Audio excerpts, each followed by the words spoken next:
जय श्री राम, जय साईं लीलाशाह। कैसे हैं आप लोग? आज के एपिसोड में मैं जितेंद्र जोधानी आपका स्वागत करता हूं। तो शुरू करते हैं। 2 अप्रैल 1965 को बाटवा में किया गया प्रवचन। टॉपिक है तुम दृष्टा हो। तुम दृश्य नहीं हो, तुम दृष्टा हो। दृश्य से दृष्टा भिन्न है। तुम दृष्टा ना बुझने वाली ज्योति, तीनों कालों में सदैव स्थिर। यह समस्त संसार तुम आत्मा रूपी सागर की लहरें व बुलबुलें हैं। तुम यह दृढ़ निश्चय कर लो। जब आत्मज्ञान का पूर्ण निश्चय हुआ तब स्वयं को जीवन मुक्त समझो। समझो कि तुम्हें जीवन मुक्ति प्राप्त हुई।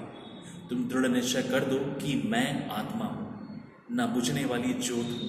संसार को रेगिस्तान समझो। ये सब लहरें बुदबुदा चक्र सब जल है। निर्विकल्प समाधि व सविकल्प समाधि में स्थित हो जाओ।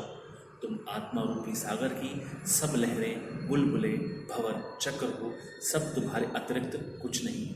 धन्यवाद। जय श्री राम।